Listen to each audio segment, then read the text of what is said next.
کوم کسان چې د بېنظیرو د روپو لپاره رجسټریشن کوي که نوي کسان دي او که زاړه کسان دي ځکه زړو کسانو ته هم د دوباره اندراج دپاره میسج راځي چې تاسو دوباره اندراج وکړئ یا کومو کسان ته دا روپۍ میلاویږي نو هغو ته هم دوباره اندراج دپاره چې دی میسج راتلی شي نو که دا غلطیان تاسو کوئ نو تاسو ته په راتلونکي وخت کې چې دی دا روپۍ نشي میلاویدی یا دا شیزونه ستاسو په نوم باندې نو هم تاسو ته دغه روپۍ چې دی دا نشي میلاویدلی بیا ځینې کسان وایي دا مالدارو ته میلاویږي نو مالدارو ته په دې باندې میلاویږي چې د هغو په نوم باندې دغه شیزونه چې دا موجود نه د دې د وجه نه چې دی هغو ته میلاویږي هر کله چې موږ دفتر ته لاړ شو هلته کې رجسټریشن کوو نو ځینې کسان چې دی هلته کې ډېر زیات دروغ وایي دروغ دا وایي که هغو ته تپوس وکړي وایي ستاسو څوک ښکته شته نو دوی وایي زموږ بهر ملک کې چې دی څوک نشته دغه شانته ورته وایي ستاسو په نوم باندې ګاډه شته نو دوی وایي زموږ په نوم باندې ګاډه نشته او په نوم باندې ګاډه ومي یا ورته وایي کور یو خپل دی نو دوی ورته وایي زموږ کور چې دی دا خپل نه دی او دا په کرایه دی نو ځینې څیزونه چې دي هغه هلته کې هغو راټینګوي څنګه لکه دلته کې چې ستاسو نه کم معلومات واخلي نو دا لاړ شي د دې انکوایري بیا کېږي انکوایري کېږي لکه اوس د ګاډو چې دی د اکسایز نه هلته کې معلومات کېږي د پاسپورټ هغه چې دی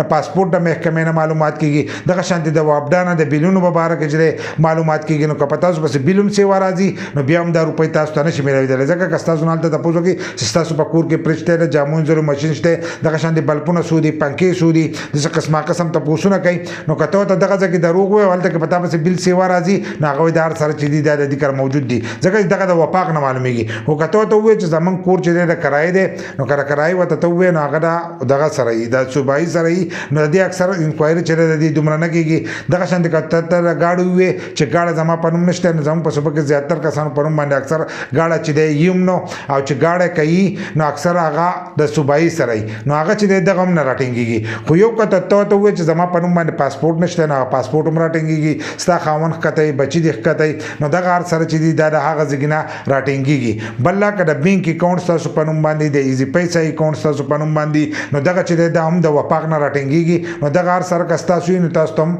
دغه روپۍ چې دي دا نشي میلاویدلی او تاسو دغه ځای کې که دروغ هم ووایئ خو دا هلته کې هغو چې دی دا راټینګوي نو هر کله چې تاسو لاړ شئ نو تاسو ورته دا نور شیزونه چې دی دا وایي چې که زموږ د کرایې کور دی که خپل کور وي نو دغه چې دی دا نشي راټینګولی ګاډه چې دی دا نشي راټینګولی بل لا که تاسو ته د بجلۍ د بیل په باره کې وایي زموږ کره فرج نشته دغه شان د جامو وینځلو ماشین نشته داسې نور شیزونه ورته وایي چې دا نشته خو که بیل د پسې کم راځي نو دغه هر سره چې دی هغه نشي راټینګولی ځکه چې هغه ستاسو کور ته نه درځي او د دغه معلومات وکړي خو د دې نور هر شیزونه چې دی لکه د پاسپورټ شو د بینک د اکاونټ شو دغه شان د بجلۍ د بیل په باره کې شو د دې هر سره انکوایري چې دی د هغه ځای نه کېږي نو بیا دغه روپۍ چې دی تاسو ته نشي میلاویدلی بل لا که ته پای لرې لکه ته د ټیکس ادا کېدو والا یې نو بیا به هم دا روپۍ چې دي دا به تا ته نه میلاویږي یا ته بیلنس ډېر زیات استعمالوي نو کم کسان چې ډېر زیات بیلنس استعمالوي نو هغو ته هم دا روپۍ چې دي دا نه میلاویږي او په موږ غریبانانو کې زیاتر داسې کسان دي چې هغو دا شیزونه ځانه هسې عرضي چې دی دا جوړ کړي او دا ورسره نو د دې د وجې نه هغو ته روپۍ نه میلاویږي